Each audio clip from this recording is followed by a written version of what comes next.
Si tu obéis à l'Éternel ton Dieu, en respectant et en mettant en pratique tous ces commandements que je te prescris aujourd'hui, l'Éternel ton Dieu te donnera la supériorité sur toutes les nations de la terre.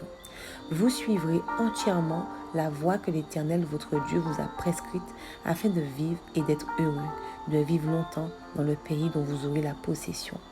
Comme vous l'aurez compris, ce soir je viens vous parler d'obéissance. Es-tu une femme qui obéit? Comment se manifeste ton obéissance? Es-tu en mesure de dire que cela te coûte de le faire? Laisse-moi te dire que si cela ne te coûte pas, c'est que tu n'es pas dans l'obéissance. Et je vais te dire pourquoi. Dieu dit que tout sarment portant du fruit doit être émondé, écrasé pour porter de meilleurs fruits. Donc comment pourrais-tu passer par l'écrasement sans que cela ne te coûte? Apprenons à obéir à Dieu sans faire de compromis. Dieu dit, telle voie paraît droite à un homme, mais son issue c'est la voie de la mort. Il nous faut donc faire la différence à comment on obéit à Dieu. Est-ce qu'on le fait quand on arrive à gérer une situation ou est-ce qu'on le fait en toutes circonstances, quand bien même ce qu'il demanderait nous paraîtrait illogique, voire impossible? Revenons un instant sur les compromis. Le compromis est une espèce de transaction que l'on fait avec Dieu. On trouve le moyen de négocier avec lui ce qu'il nous a commandé de faire, prétextant que nous sommes des humains, que la chair est faible, que c'est compliqué et bien d'autres excuses.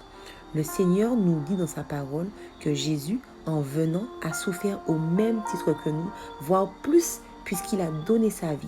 Il a obéi à un ordre donné par son Père pour nous qui ne le méritions pas. Si dans sa forme humaine, il a réussi à le faire, à plus forte raison, nous réussirons à appliquer ce que Dieu nous demande de faire. L'avantage est qu'il nous soutient tout au long.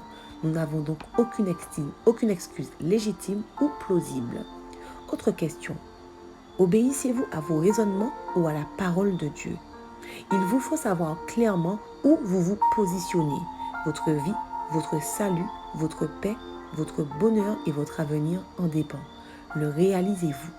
Dieu dit, mettez en pratique la parole et ne vous contentez pas de l'écouter en vous trompant vous-même par vos raisonnements. Dieu savait déjà que l'on discuterait ses ordres par notre raisonnement.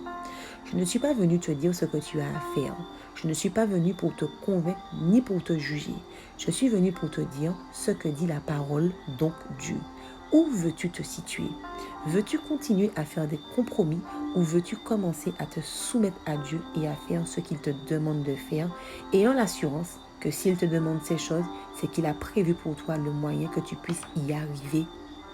En effet, ce n'est pas toujours simple, je te l'accorde, surtout quand on ne comprend pas ou alors que l'on voit les situations aller de mal en pire.